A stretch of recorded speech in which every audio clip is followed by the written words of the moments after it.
What's going on, you guys? So my name's Zach. This is my new channel, Survival 24/7. Basically, what this channel is going to be is survival gear, tactical gear, anything that you can use outside.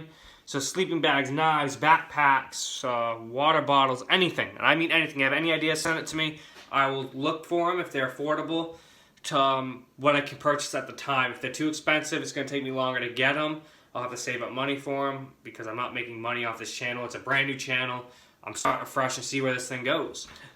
So recently I decided to make a bug out bag. Now I have supplies that I already have for it that I've accumulated through collecting or stuff like that. I also made a list on Amazon, so I can try to find out how to get you guys the link to that list. It's basically a little survival pack that I got up with stuff you can buy over Amazon.com. I'm waiting for the backpack to come in, which is going to be the Condor 3-day assault pack. It's a very popular pack for bug out bags, and it's a decent price. I got it for the OD green for about 80 bucks. Now I've actually had this knife. Now this is the replacement knife, or the second generation of the Bear Grylls Ultimate Knife. Now the Ultimate Knife got a lot of shit for being a really bad survival knife. It was cheaply made. It wasn't made well. I personally had no problem with it. However, this one is definitely an improvement, and here's why. So, with the Gerber Bear Grylls line, most of it's made overseas. Gerber is actually trying to make a lot more of their stuff in the United States. If you go on their website, you'll tell they actually have same versions of items, such as like the custom fit sheath, which you can get in OD green now, and that one's made in the United States. So they're actually starting to make a lot more stuff in the US. And hopefully with they're actually adding taxes on steel and stuff, you'll probably see a great deal of more US made knives and stuff coming to the US. So Gerber will hopefully start to do that more. But the Bear Grylls line is mostly made overseas. I think there's like one exception. This is the Ultimate Pro fixed blade knife. Now this one comes as a fine edge blade, which I like. Serrated edges are good in my opinion for survival situations. However, they can chip easy because they're very thin and stuff like that. And it's a lot harder to sharpen. But if you're in a survival situation, the knife you're using, or if you need a knife for a bug out bag, I would personally have one with a serration.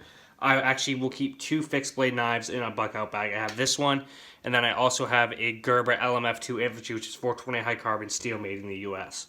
But this knife is actually a decent survival knife. It comes with a knife sharpener on the back. It's made of Chinese MOV steel. I don't know exactly what variant of the steel it is, but it's not the greatest steel, but it will hold an edge, and if you're just putting it in a survival knife, in a survival pack, it'll actually do you good. Now the full tang construction, it's exposed tang too, so you can actually see the tang go all the way through the blade, and it has 2 pieces that they put on the side. Now it has 2 lashing holes right there, so you can make it into a spear. It has a pummel on the back for smashing rocks, banging on stakes, so you have sort of a hammer to it. It's actually really sharp right out of the box, and it has a low profile black coating on it, which I like. I like black coatings more than the Gerber, the coatings that they put on the knives before, which was a gray coating. Now, like all the other knives, it comes with a Bear Grylls Pocket Survival Guide. It's actually a great guide. It has some cool tips in there. You can keep it right inside here. Now, it has a knife sharpener in the back, which is a better knife sharpener that was on the other Ultimate Knife, where it folded out and you had the grindstone on it, which is harder for people who don't really know what they're doing, because it's actually, you have to get more of a specific angle. With this one, you can just put it in right away, just like so, and sharpen it that way.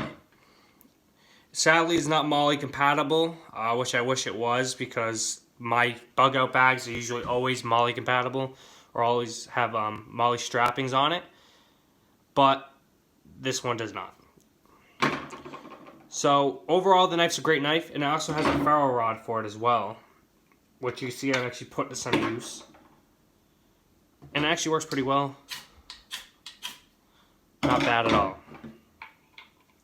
And it has a nice watertight seal, so it's going to stay dry even if it goes for a little swim in a lake, which you're most likely going to if you're out camping or with exposed weather conditions. So it's actually a pretty good knife. I have not tested it out yet. Actually, that's false. I have. I brought this camping with me once, and we're using it to cut open and split logs and stuff, and it actually worked pretty well.